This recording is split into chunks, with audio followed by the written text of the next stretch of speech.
예, 정의당의 주간 정치 이슈 5월 첫째 주 방송 시작해 보도록 하겠습니다. 예, 저는 진행을 맡고 있는 고피디고요. 일단은 소개를 먼저 해주시죠. 너무 이렇게 끊었다 하는 거라서. 예. 네, 오랜만에 하는 것 같네요. 우리 최 대변인만 하시면 될 것 네, 같아. 우리 지난번에 거의 외국 했으니까. 나갔다 온 수준이잖아. 거의. 반갑습니다. 예. 오래간만에 뵙네요. 뭐 별명이나 이름이나 말씀해 주셔야죠. 이제 관종 안 하신다 그러시잖아요. 네, 이제 관종. 이제 그럼 뭐 하세요? 귀염둥이 다시 김 실장입니다. 김 실장. 네, 또 건조한 얘기로. 김 실장. 괜찮은데. 그래도. 예, 어쨌든 이번 주에는 그 신속 처리 안건이 지정이 됐습니다. 이 선거제도와 그 이제 공수처 그리고 또 뭐 검경 수사권 조정 뭐 이런 것들이 했는데 그러니까 이번에는 역시 그 얘기를 해보도록 해야겠죠. 첫 번째는 일단은 이 패스트 트랙이 지정을 한다고 해서 이게 다 통과가 된 게 아니지 않습니까? 시작이죠, 그렇기 때문에, 시작. 예. 그렇기 때문에 이제 앞으로 어떻게 진행이 될 것인지 향후 전망이 어떻게 될 것인지에 대해서 좀 체크를 해봐야 될 것 같은데 뭐 관련해 갖고 좀 뭐 전망이라든지 이런 거 좀 말씀을 해주시면 좋을 것 같은데요. 순서대로 해주시죠. 실장님부터 하세요. 실장님. 내가 뭐 이렇게 먼저 해. 아니 열심히 듣겠습니다. 원내 계시니까 그래도 입법 절차라든가 이런 부분들 좀 꼼꼼하게 설명해 주세요. 네. 보통 이제 일반 입법은 어떤 그 위원회, 뭐 보건복지위원회, 기획재정위원회 이런 위원회에서 법안을 만들고 그걸 법제사법위원회 법사위로 넘겨서 심사한 다음에 그때 거기서 자구조정 같은 거 하는 거죠. 그다음에 본회의로 올려서 이제 표결해서 끝나는데 보통은 이게 갈등이 있으면은 어떤 교섭단체가 합의를 안 하면은 위원회 자체에서 표결이 안 되는 경우가 태반이잖아요. 그래서 이래서는 안 되겠다 싶어가지고 그 5분의 3이 동의를 하면 그 위원회에서 이 안건은 패스트 트랙으로 신속 처리 안건으로 지정해서 반드시 표결을 하게 이렇게 만들어 놓은 겁니다. 근데 그 날짜가 그 패스트 트랙 지정한 날짜로부터 그 해당 위원회 이 두 개 법안 같은 경우는 정치개혁특별위원회 그다음에 사법개혁특별위원회에서 두 개 안건을 패스트 트랙 지정하면 거기서 180일을 있어야 되는 거고 최장 그리고 이제 법사위 넘어가서 90일 그리고 본회의 넘어가면은 60일 이렇게 처리를 하게 돼 있고 이건 최장이고요. 그 중간에라도 여야가 합의가 되거나 하면은 좀 줄일 수 있는 거가 되겠죠. 근데 이제 좀 이 두 개 선거법하고 사법개혁 공수처법의 차이는 그 공수처법은 아까 이제 중간에 원래 일반 안건은 법사위가 있잖아요. 근데 이 그 사법개혁 안건은 원래부터가 법사위인데 그 사법개혁 특별위원회를 만들어서 심의를 하는 거기 때문에 이 180일 안에 심의를 하면은 이게 법사위가 심의한 거랑 똑같은 효과를 거두기 때문에 저절로 본회의로 가게 돼 있습니다. 그래서 90일이 생략된다는 거죠. 90일이 생략돼서 현실적으로는 선거법은 최장 330일, 이 사법개혁 공수처법 같은 경우는 최장 거기서 90일을 빼니까 약 240일 정도의 처리가 되는 거죠. 근데 그래서 약간 문제가 있어요. 그래서 지난번에 사당 그 합의했을 때 본회의 안건 처리 순서를 선거법 먼저 하고 그다음에 그 사개특위인 그 공수처 검경 수사조정권 이렇게 한다. 이렇게 좀 했기 때문에 글쎄요. 이번에 패스트트랙 처리하는 과정에서 사실은 정개특위는 여야 4당이 합의한 법안 자체는 이견이 없었잖아요. 근데 공수처 법안 때문에 사실은 사개특위가 옥신각신 말이 많았고 정개특위가 동시 처리하기로 했던 여야 4당 원내대표 합의에 따라 가지고 사실 기다렸던 부분들이 있죠. 많은 시간들을 한 닷새 엿새 이렇게 됐었는데 근데 본회의 처리는 일단 순서는 그렇게 했기 때문에 그 부분이 또 약간의 미묘한 부분이기도 합니다. 예. 아까 법사위 말씀하신 게 뭐 자구 수정이라던가 혹은 다른 법과의 어떤 관계에서 혹시 오류가 있는 거 이런 거 파악하는 건데 그게 이렇게 90일이나 걸리나요? 뭐 애초에 법을 그냥 그렇게 만들었기 때문에 뭐 그게 60일일 수도 있고 30일일 수도 있는데 근데 이제 그거를 90일을 만들었기 때문에 그냥 90일로 인정이 되는 거고 근데 이제 방금 말씀드렸다시피 선거법은 최장 330일 이거는 공수처법은 240일이기 때문에 둘을 거의 비슷한 시기에 올려서 처리하려면 선거법을 지금 있는 그 정개특위 근데 이 정개특위가 6월 말이면 종료가 되거든요. 그러면은 이제 이거에 원래 심사를 해야 되는 위원회인 안전행정위원회로 넘어가야 돼요. 그러면 이제 그 정개특위 플러스 안전행정위원회 합쳐가지고 180일인데 여기서 좀 빨리 처리해야 아까 말씀드린 그렇죠. 공수처법하고 네. 비슷한 시기에 본회의에 음, 넘어가서 음. 표결이 가능한. 그리고 또 저 심상정 위원장이 있을 때 처리를 하는 게 아무래도 그렇죠. 그래서 그래야지 좋겠죠. 원만하게 뭐 좀 그렇긴 후퇴 한데 없이 가죠. 원래 그 정개특위 플러스 안행위원회에서 180일, 최장 6개월 안에 처리하게 돼 있는데 지금 우리 정개특위 심상정 위원장이 맡고 있는 정개특위가 2개월밖에 안 남았잖아요. 6월 30일까지. 뭐 그게 연장되면 좋지만은 절대로 연장 안 나경원 해주겠지. 원내대표가 연장 동의 안 해줄 거고 그러면 현실적으로 2개월 안에 끝내야 되는데 그거 방법은 한국당도 합의할 수 있는 안을 만들거나 음. 아니면 좀 세게 밀어붙여 가지고 하는 방법이 있는데 그 어떻게 될지는 모르겠습니다. 어쨌든 그 행안위로 넘어간다고 하더라도 행안위 원장이 인재근 위원장이기 때문에 뭐 나름 그래도 자유한국당 의원이 하고 있는 것보다는 좀 안전하다는 생각이 들긴 하는데. 안전하긴 한데 최근에 거기도 사보임이 있어가지고 또 예. 들어간 의원이 있잖아요. 예. 이현주 의원이라고 만만치 않을 겁니다. 거기도. 안전행정위원회는 현재 구성이 어떻게 되어 있냐면은 민주당하고 22명인데요. 민주당하고 민주평화당이 11명이에요. 그리고 이제 한국당이 8명이고 나머지가 이제 대한애국당의 조원진, 바른미래당 이현주 의원은 이게- 바른미래당이라 이제- 하면 안 되지. 그러니까 이현주. 그러니까 이 사람은 집회까지 쫓아가. 무조건 반대거든요. 그러니까는 10명이잖아요. 그럼 나머지 한 명이 누구냐면 권은이에요. 예. 그- 그래서 이게 거기는 어디로 갈지 몰라요. 여기저기 캐스팅 보트를 주면서 칼자루를 휘둘려 이 그러나. 진짜 그 패스트트랙 사기특위 때부터 참 사보임으로 근데 또 사보임을 네. 시키면은 이게 난리 문제가 없죠. 심각하고 또 김관영 원내대표의 임기가 6월 얼마 달 안 초에 남았죠. 정리되기 네, 때문에 6월 중순에 정리되기 때문에 그 바른미래당의 원내대표가 누구 되느냐 이런 것이 또 중요해서 좀 변수가 있습니다. 산 넘어 계속 산이네요. 뭐 아무쪼록 그 정개특위 활동 기한이 있는 그 시기 내에 이 지금 뭐 제출된 합의본 패스트트랙 안이 상정된 안이 신속하게 더 좀 할 수 있도록 지혜를 모아야 되겠네요. 근데 좀 더 그 근원적인 좀 고민이 있어야 될 부분이 어제 이제 그 민주평화당에서 의원총회를 하고 이제 입장을 좀 발표한 게 있거든요. 그 박주현 대변인이 와서 얘기했는데 요는 이 현재 패스트트랙 안건 그 법안대로 하면 지역구가 이제 네. 거의 뭐 28석 정도 줄어드니까 그 농촌 지역이 많이 줄어든다. 그래서 이제 그런 고민 때문에 현행보다 그 지역 대표성이 떨어질 수 있고 그래서 그걸 보완하는 걸 해야 된다. 이게 그 평화당의 결의사항이라는 거예요. 근데 이거는 현재 바른미래당도 마찬가지고 모든 국회의원에게 이해관계가 걸려 있기 때문에 이 문제가 중간에 반드시 문제가 될 겁니다. 그럼 그러겠죠. 정수를 뭐 늘려야 되나요? 늘리자고 얘기하겠죠. 거기는. 네, 원래 그 지난해 그 어느 그 이제 5당 원내대표 합의사항 중에 330석까지 늘리는 거 10%. 그 고려하자고 했잖아요. 그걸 다시 논의가 될 그러니까 가능성이 있죠. 그게 어제 그 민주평화당 그 당론이죠. 어젠가 그저께 토론회가 있었죠. 네. 그 토론회에서도 사실은 강하게 그 얘기가 다시 한번 어필이 좀 됐더라고요. 그래서 정개특위 지금 여야 사당 합의안이 있고 이게 일단은 패스트트랙 안건으로 지금 태워졌지만 이 논의하는 과정에서는 사실 다 열려져 있는 부분이니까 네, 다 열려져 있는 거. 다양한 네. 얘기가 나올 것 같습니다. 그- 다만 그- 저는 예.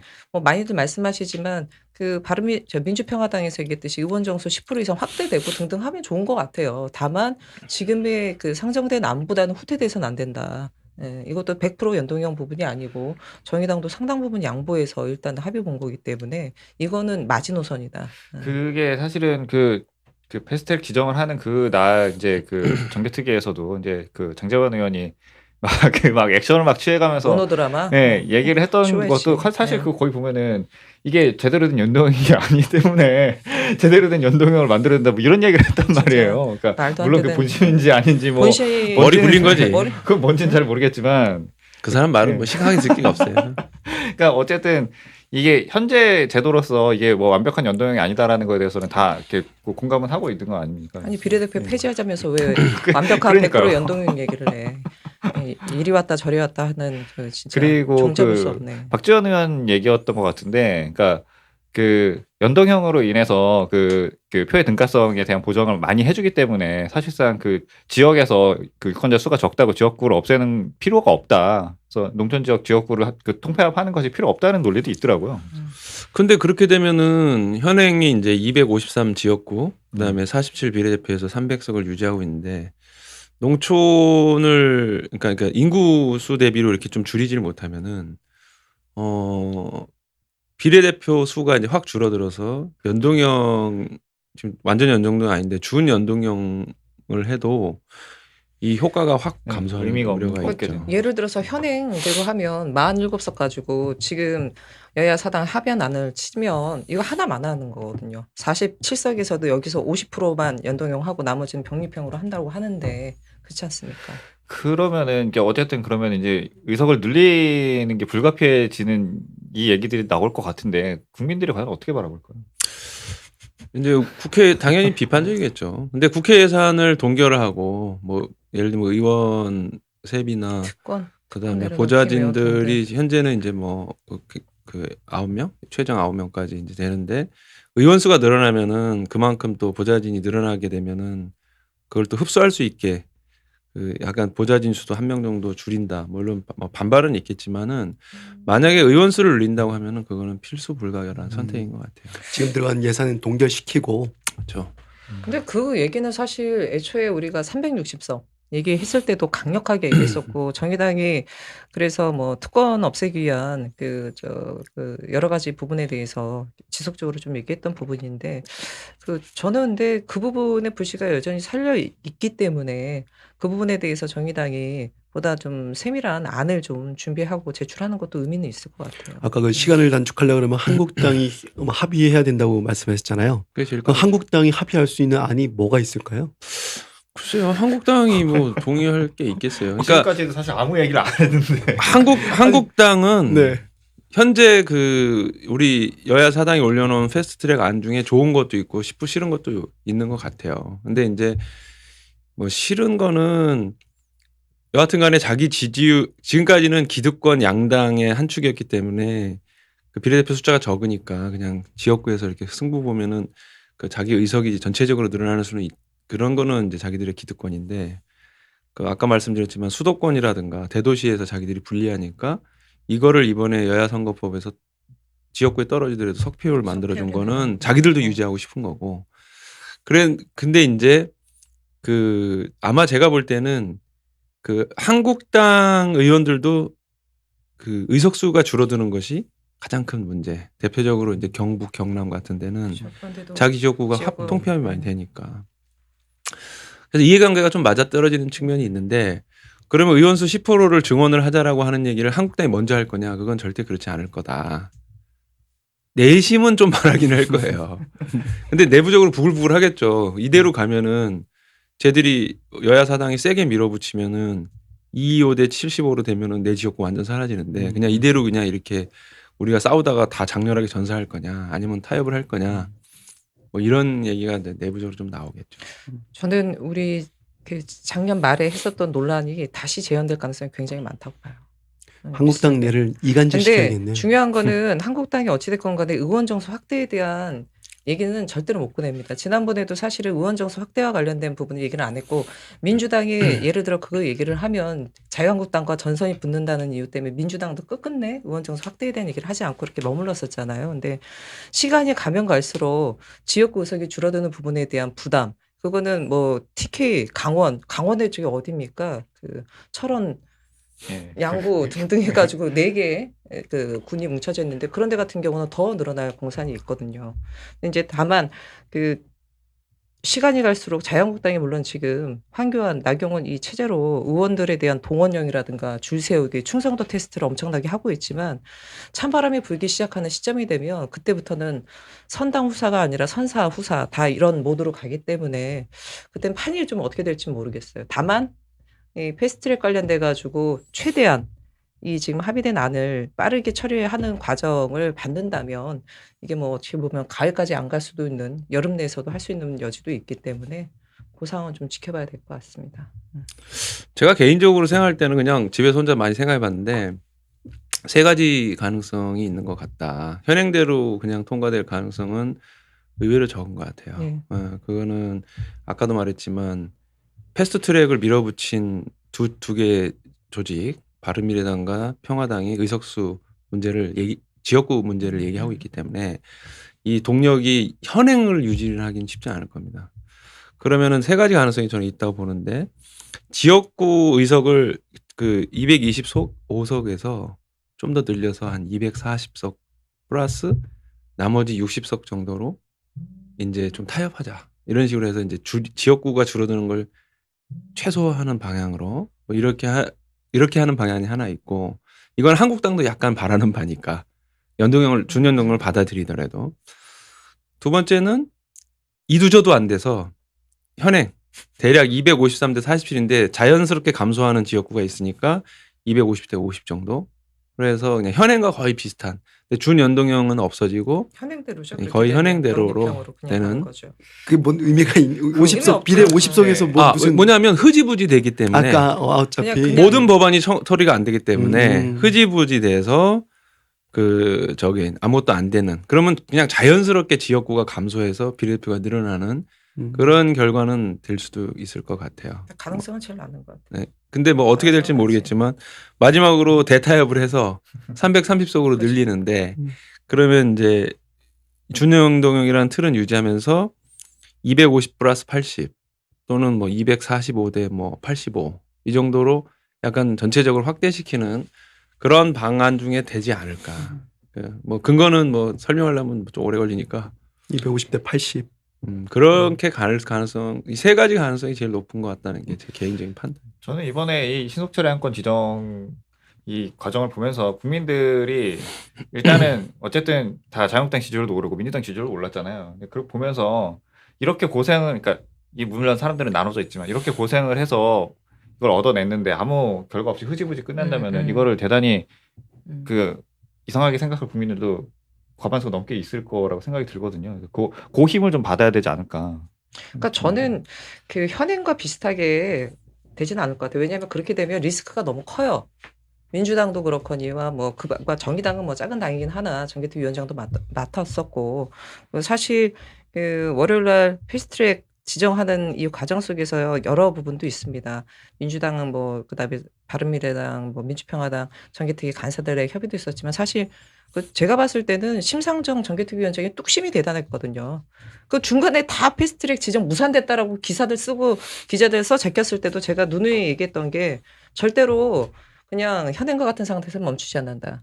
칼을 뽑았기 때문에 무락도 찌르든가 뭔가 나간다. 이런 얘기를 했었고 정말 시간이 지나고 가을쯤 되면 다들 내년도 총선에 대해서 마음이 급합니다. 그렇기 때문에 저는 도리어 현행 이 부분을 받든가 아니면 진짜 10% 늘려서 아니면 자유한국당 입장에서도 자기 지역구 줄어드는데 뭐 난리가 날 거 아닙니까? 그리고 예를 들어 수도권이나 PK나 이런 지역 같은 경우 석패율 너무나 매력적이거든요. 지금 아니 뭐 노골적으로 얘기하면 자유한국당 장제원 정개특위 간사 지난번에 무소속 당선이었어요. 자유한국당 아니었다니까요. 무소속으로 나와서 배재정 전 의원이랑 붙어가지고 근소한 차이로 이겼어요.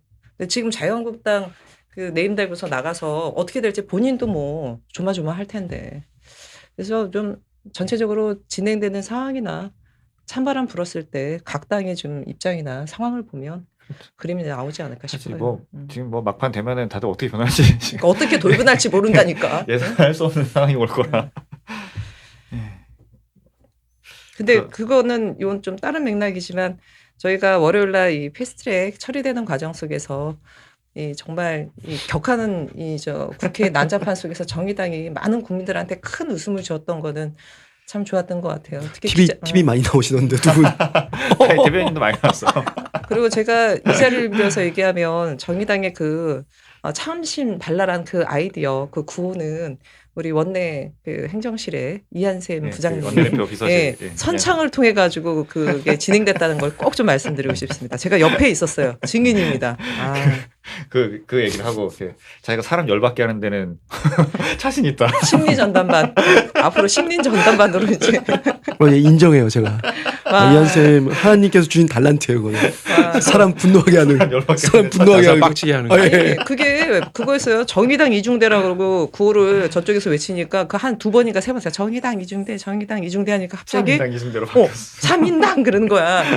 그러니까 저쪽에서는 이중대 그러고 여기서 참인당 하니까 이중대. 그러니까 사람들 딱 소리를 듣자마자 정말 우리가 그게 빠르잖아요. 딱 듣자마자 다 동시에 갑자기 그다음부터 참인당 그러는 거야. 야, 기발하다. 그러면서 좀 이따 독도 나오고 이제 뭐 그 박정희 박정희 나오고. 독재자에서 저는 제일 웃겼습니다.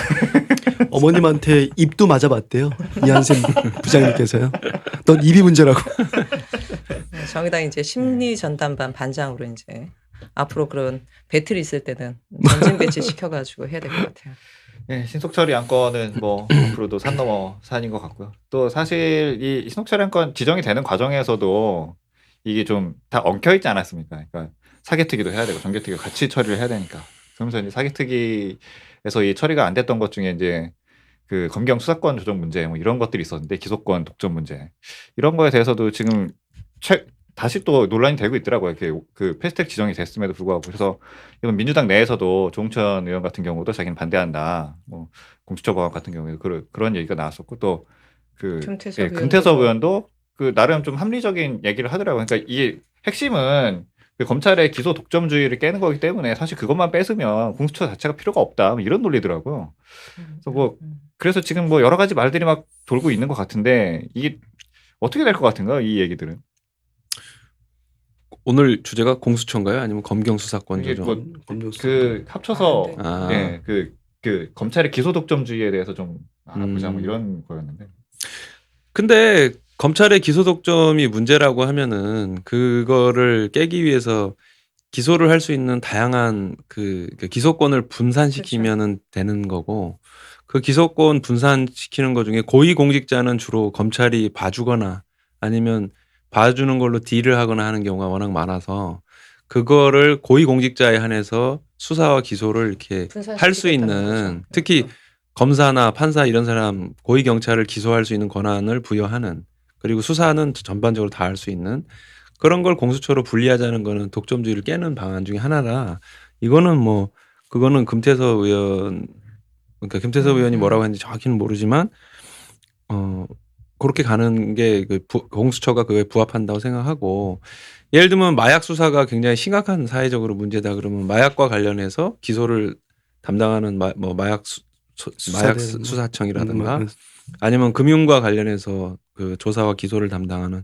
금융부패 방지청이라든가 이런 식으로 분산하면 하나의 검찰이 모든 사안에 대해서 다 이렇게 그 기소를 관장하고 그럼으로써 검찰총장 이하 그냥 일반 쭉 검사들이 그러니까 무소불위의 권력을 갖는 건 좀 방지할 수 있는 거라고 생각이 들거든요. 근데 그런 거로 저거 기소권을 분산시킬 수 있는 방법은 그런 방식으로 가능하기 때문에 결과적으로 보면은 공수처도 그런 취지에 부합한다 이렇게 볼 수 있는 거죠. 공수처 자체가 이 금태섭 의원이 말한 그 기소 독점주의를 깨는 그 도구라는 거죠. 그러니까. 그렇죠. 네. 네.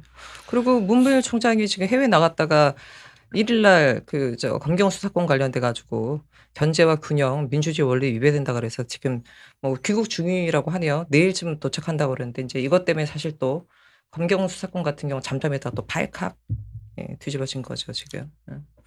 근데 저 잘 모르겠지만 민주당에서 조홍천 의원이나 금태섭 의원 같은 경우 다 검찰 출신 아닙니까? 그러니까 그런 것도 있는 것 같긴 그러다 해요, 보니까 진짜. 이제 저는 외부 영입 이런 얘기하는 거는 그건 유치한 그 얘기인 거고 그 친정에 대한 뭐 이런 부분들이 충분히 뭐 반영된 의견인 것 같아요. 아무래도 본인이 거기서 뭐 일을 해봤으니까 그 자기 일을 했던 방식 안에서 사고를 하게 되잖아요. 그렇죠.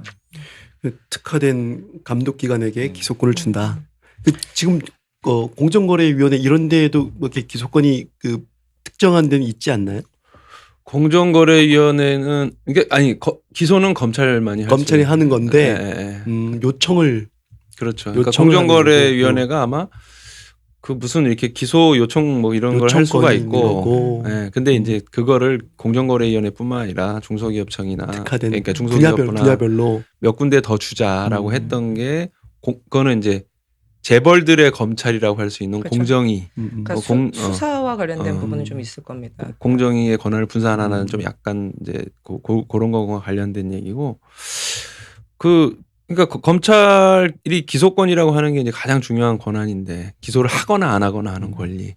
근데 이런 거를 몇 개로 분산시켜 놓으면은 하나의 기관이 모든 걸 다 기소를 그러니까 쭉 재판을 받고 형사처벌을 받을 수 있는 그 핵심 권한을 약간 분산하는 거니까 무소불위 검찰이라는 게 조금 줄어들 수는 있겠죠. 더군다나 지금 검경 수사권 같은 경우도 핵심이 검찰이 기소권만 갖고 있는 게 아니라 수사권 지휘권을 갖고 있는데 이거를 이번에 이제 삭제하는 부분인 거잖아요.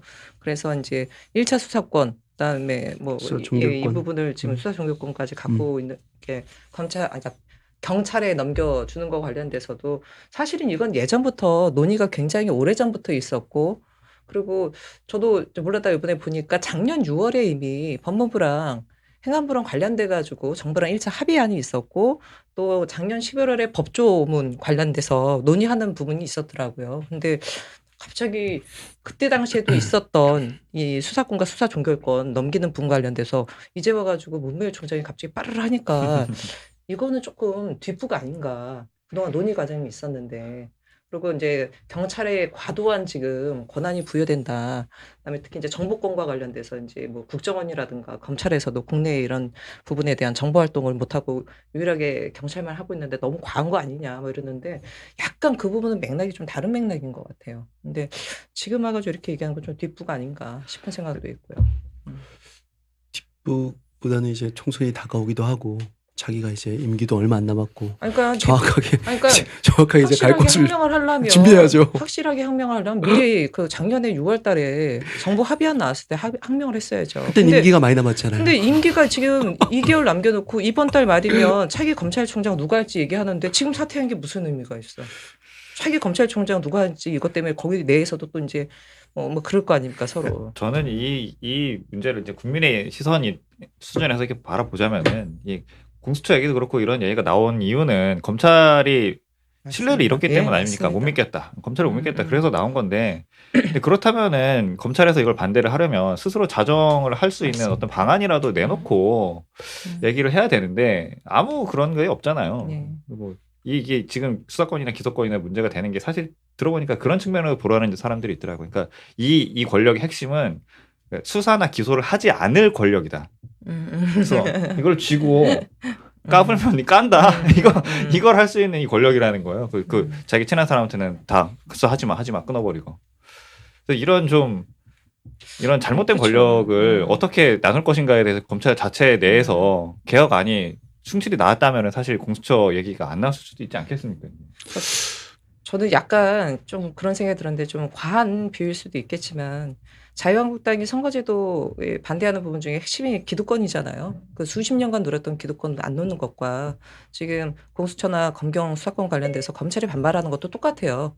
누렸던 기득권을 안 누려고 하는데 그게 합법적 기득권이었냐? 그러니까 아니거든 사실은. 잘못된 제도라든가 이런 부분으로 인해 가지고 이렇게 됐던 거고 하다못해 지금 검찰 같은 경우는 여전히 국민들이 굉장히 안 좋게 보는 게 최근에 김학의 사건이라든가 장자연 사건이라든가 이거 다 누가 막았습니까? 검찰 위 수뇌부에서 다 커트해가지고 사태를 이 지경까지 왔는데 이것을 지금 온 국민이 이거를 어떻게 처리되느냐 예의주시하면서 보는데 검경 수사권이라든가 공수처 수사권 관련돼 가지고 저렇게 반발하면 과연 국민들이 제정신 차린 검찰인가 말씀하셨듯이 국민의 눈높이에 맞게끔 뭔가의 앞으로의 자구적인 노력이라든가 이런 것들을 같이 제시하면 모르겠는데 무턱대고 이렇게 반발하고 항명 이런 식으로 비춰지는 거는 지금 안 맞다. 김학의 사건 터져 있는 이 와중에 검찰이 말 안 듣겠다라고 하면 국민들이 어떻게 생각하겠습니까 이거를?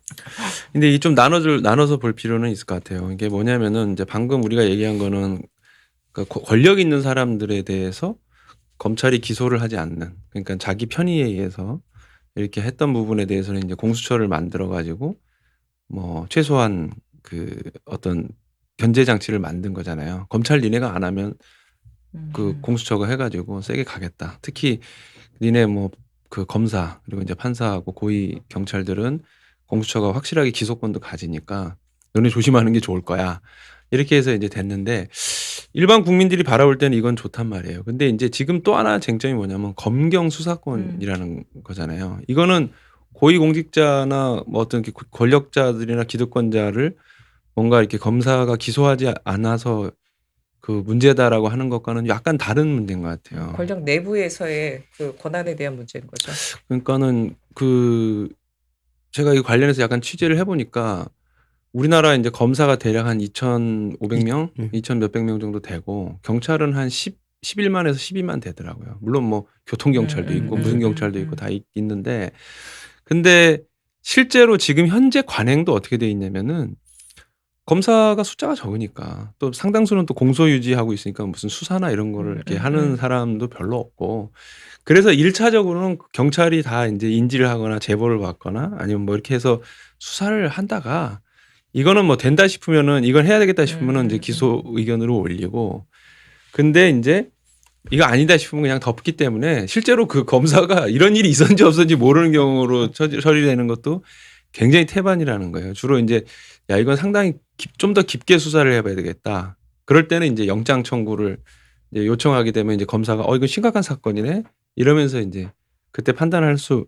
있고 그러는데 그 다시 말해서 검경이 수사권 분리가 기소권 이런 게 분리가 되고 이렇게 되지만은 실제로 보면은 그 이미 수사는 경찰들이 대부분 다 하고 있고 검찰은 이제 있다가 이건 중요한 사건으로 경찰에서 영장을 청구해 주십시오. 기소를 해 주십시오 하면은 거기서 판단을 한단 말이죠.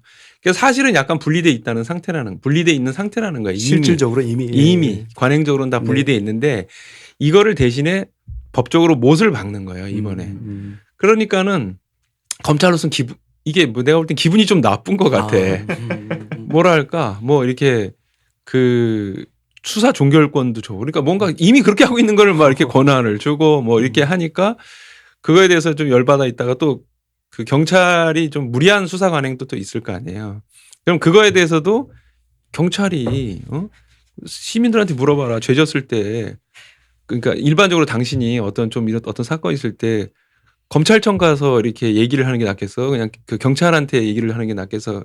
조사를 받겠어 하면은 많은 사람들이 검사한테 받겠다라고 한다는 거예요. 그래서 뭐 이게 왜 그러냐면 이게 옛날에 보면 그래서 경찰이 옛날에는 뭐 이렇게 강압수사도 하고 하니까 경찰에서 자기가 쓴 조서는 재판정 가서 나 이거 한 적 없는데요 하면 그냥 다 증거로 채택이 안 됐던 게 옛날에 경찰이 그런 무리한 수사 관행이 있어가지고 그랬다는 건데 근데 어쨌든 그 말이 길어지는데 여하튼 이미 이렇게 관행적으로 분리되어 왔던 것을 못 박아서 하려고 하니까 검찰이 이걸 못 받아들이는 그런 양상인 것 같아요. 그래서 좀 본질을 좀 더 이렇게 약간 더 얘기해 볼 필요가 제가 있겠더라고. 경찰을 옹호할 생각은 없는데 그 검찰 쪽에서 최근에 경찰 지금 말씀하셨듯이 경찰이 국민들의 인권을 유린한다 뭐 이런 맥락으로 과거에 했던 사례를 들어서 하는데 검찰 마찬가지예요. 언제 우리나라 대한민국 검찰이 뭐 인권 검찰이었나? 검찰 통해서 인권 유리된 게 한두 번이 아니잖아요. 제가 보기에는 양쪽에서 사실 겉가지를 하던데 그동안 수사와 관련된 부분에 있어서 상당 부분 경찰에 있다고 하지만 그 단계가 그렇잖아요. 수사하고 기소하고 재판하고잖아요.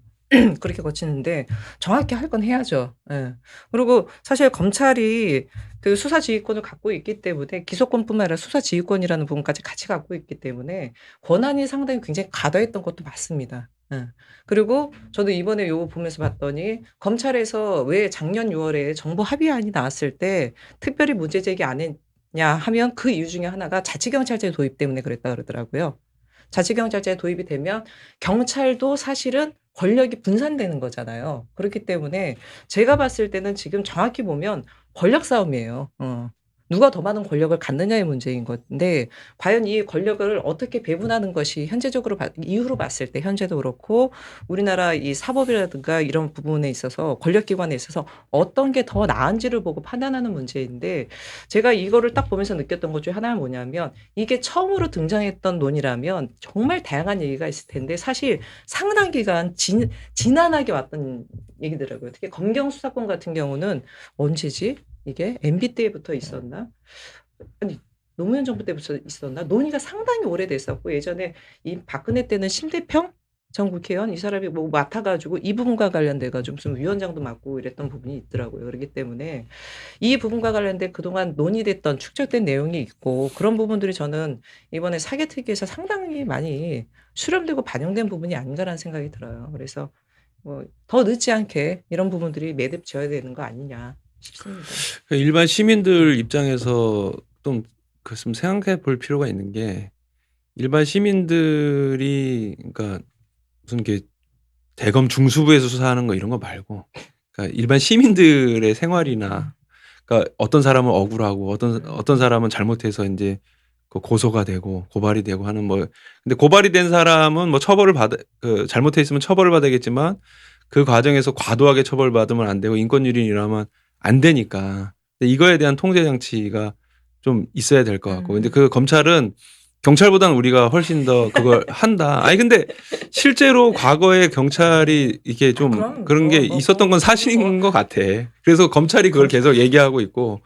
근데 다만 그 이런 얘기를 이게 이제 이번에 이제 보완 장치로 들어간 게 예를 들면 경찰에서 수사를 받던 사람 또는 뭐 수사를 제기했는데 안 받아들이는 사람 어쨌든 이의가 있다. 그러니까 경찰이 이걸 덮어버렸거나 아니면 기소를 했는데 그러니까 기소 의견으로 올렸는데 너무 과도하게 수사를 해서 한 사람들에게 무슨 걸 부여하냐면 이의 제기권을 부여하더라고요. 그러니까는 이의 제기권을 검찰에다 하는 거예요. 그러니까 재정 신청 같은 거죠. 예, 재정 경찰의 의견에 반해서 나는 이렇게 생각한다라고 하면 그러면 이 바뀐 제도에 의하면 이렇게 될 것 같아. 그동안은 이제 검사의 수사를 받아가지고 지휘를 받아가지고 경찰이 했기 때문에 얘가 잘못했으면 그러니까 마치 내 부하가 좀 잘못한 거잖아요. 기존의 관행대로 하면 검사의 부하인 경찰이 뭔가 좀 잘못했으니까 야, 왜 그랬어? 다음부터 그러지 마. 이렇게 했던 거라면 이제는 이게 좀 분리되니까 당신 왜 그랬어? 이거 좀 혼나야 되겠구만. 내가 그 이의 제기가 들어왔는데 이거 보니까 당신 심각한 문제야. 라고 해서 이제 경찰을 처벌할 수가 있잖아요.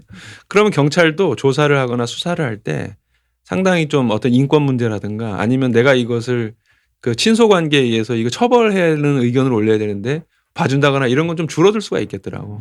그런 면에서 이번 안이 나름 괜찮다. 권력기관이 이제 네. 인권화가 굉장히 많이 되겠네요.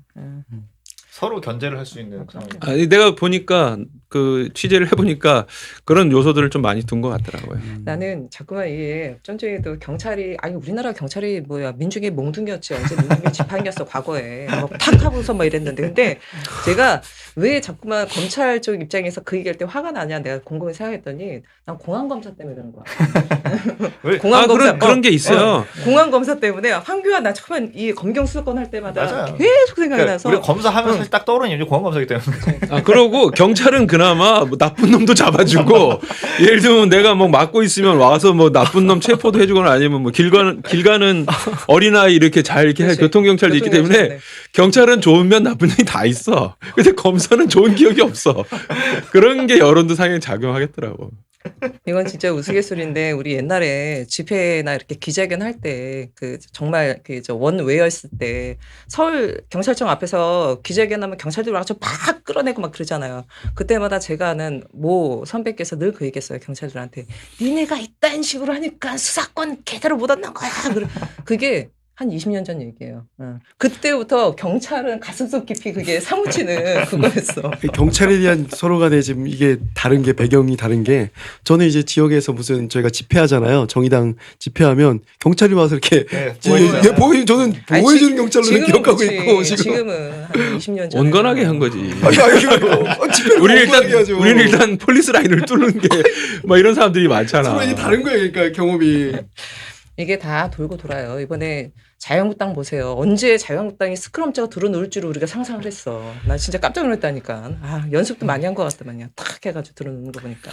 그럼 마지막으로 뭐 간단하게 그 지금 자유한국당은 그럼 앞으로 어떻게 할 것 같은가요? 이 지금 국회도 안 나오겠다. 지금 장애로 나가버렸는데 이거 어떻게 될까요?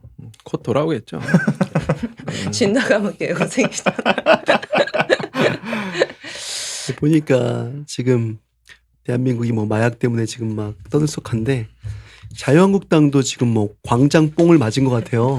그래갖고 이게 그러니까 환각에 지금 지지율도 올라가잖아요. 네. 너무 재밌는 거예요. 광장에서 사람들이 연호해주고 소리 질러주고 이런 것들이.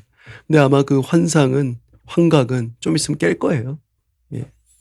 지금 자기들이 피고소인이라는 것도 깨닫고 170만이 지금 정의당 170만 명이 정의당에 자유한국당 해산을 지금 요구하는 목소리를 이제 정신 차리고 이제 들어야죠.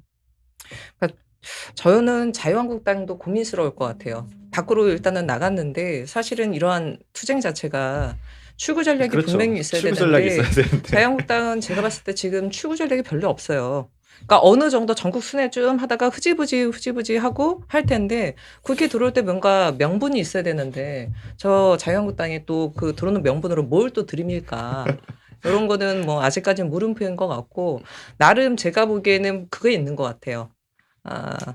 예, 황교안 대표, 나경원 원내대표가 갖고 있는 이미지는 완전 모범생, 딱, 그다음에 부잣집, 뭐 도련님 딸내미 뭐 이런 이미지였는데 이번에 이 과정 거치면서 야성 있는, 뭐 강한 리더십 있는 이런 좀 모습을 보여줬고 지지층이 일단은 결집을 했잖아요. 그렇기 때문에 당분간은 다 아무것도 안 보고 오로지 지지층 결집. 그다음에 자당 국회의원들도 보면 이번에 거의 다 충성 주석이잖아요. 충성 경쟁이죠. 그렇죠. 저 머리 깎는 것도 제가 보기에는 충성 경쟁이에요. 나를 공천해 달라 이거 그렇죠. 아니니까. 충남도당 위원장 막 짧게 나서는데 자르면 자를수록 공천권이. 아니 그러니까 아니 그리고 몸으로 마서가지고 팍 이랬던 뭐 저 이미재 의원도 그렇고 서로 지금 어떻게 하면 다음번에 공천을 잘 받을 것인가 충성 경쟁이기 때문에 당분간 자유한국당의 광기는 조금 좀 지속될 것 같다. 광기는 좀 당분간 지속되고 여기 언제쯤 꺾어지면서 국회 들어오는 출구 전략을 어떻게 마련할지를 좀 봐야 되겠다 싶습니다. 저는 이번 사태를 보면서 되게 안타깝다고 생각했던 거는 이 국회법 위반 아닙니까 다. 근데 그거를 의원들이야 장사 잘했죠. 얼굴 팔고. 그렇지. 근데 근데 보좌진들 보좌관들이 무슨 죄야? 보좌진들 다 무슨 지금 잡혀가게 생겼는데. 떨고 있어. 이거 그거 500만 원 이상 유지해 나오면은 5년 5년 동안 보좌관 국회를 못해. 못하고. 그걸 또 그 전과가 있는 거니까 공무원 아니 다 그러니까 날아가는 거 아닙니까? 연금도 그러니까 날아가고. 나경원 원내대표가 이제 와서 그 얘기하는 거 나를 고소해라 이렇게 뭐 이러던데 어줍지 않죠. 이미 이미 일은 다 다 고소했는데 뭐. 이미 다 벌어졌는데 이제 와서 뒷북이지. 또 그게 있지 않습니까? 이게 그 우리가 이제 고소가 아니고 고발이잖아요, 이거는. 그리고 고발이죠. 인지가 되면 수사를 해야 되는 상황이기 때문에 사실상 이건 뭐 우리가 뭐 어떻게 한다고 되는 것도 아니고. 그러니까 지금 검찰이 한가롭게 지금 저 얘기하고 있을 때가 아니라 지금 우리가 고발한 사람들 해서 국회법 위반 관련자들 저거부터 조사해야 된다니까 지금. 수사를 그거부터 해야죠 지금. 참 저는 이게 정말로 수사가 제대로 들어가면은 사실 의원들도 상당수 의원이 이제 그 피선거권을 잃게 되는 상황이 올 수 있지 않습니까? 정말로 그 개혁의 현장을 보고 있는 건가? 한 방에 날아가는 개혁의 현장을 아니, 보고 있는 건가? 그리고 사실은 브리핑에서 너무 하고 싶지만 하지 않은 얘기가 하나 있어요. 패스트트랙 지정되면 총사퇴한다 그랬어요. 맞아요. 근데 정말 그거를 말하고 싶은데 말을 할 수가 없잖아 지금. 돌아와라, 뭐 돌아와라. 이제 끝이 아니라 시작이다 이러기 때문에 그 말을 못 하는데 그나마 그걸 얘기해 준 게 홍준표 전 대표가 딱 그거 얘기했다. 홍준표 훌륭하세요. 아, 네. 가끔씩 그러니까 그 양반이 딱 그걸 잊지 않고 이쯤 되면 다 총사퇴해라. 응? 그게 맞다. 응? 뭐 호시탐탐 황교안 끌어내리. 아, 정확히 얘기했어요. 아니 공당에서 공헌까지 했는데 그렇죠. 다 총사퇴해라. 그리고 20대 국회 여기서 문 닫자. 홍준표는 이제 지도부에 자기가 가고 싶은 생각이 아직도 많은 것 같더라고요 보니까. 그렇지. 네. 대통령 되고 싶은 거지. 어쨌든 이 참 자유한국당이 국회로 돌아오든지 아니면은 약속을 지키길 바라면서 꼭 약속을 지켜주시길 바라면서 뭐 오늘 방송은 이렇게 끝내보도록 하고 앞으로 또 계속 이 신속철회안건에 관련된 것도 지켜보고 이렇게 했으면 좋겠습니다. 그럼 오늘 방송 여기서 마치도록 하겠습니다. 네, 수고하셨습니다. 아니 그러니까 총사퇴하면 이건 자퇴잖아요. 자퇴인데 지네가 자퇴하겠다고 안 하는 거야. 그리고 또 퇴학을 나갔어. 시켜야지. 그러니까 자퇴 전에 퇴학을 퇴학이야, 시켜야지. 이제. 퇴학을 시켜야지. 양자택이라니까 자퇴를 하든가 퇴학 조치를 하든가. 자퇴는 아니, 자퇴는 비겁해요. 퇴학을 시켜야지. 너무하잖아. 이게 허구한 날 저기 4월 국회가 며칠 날 끝나죠? 5월 며칠 날 끝나는 거죠?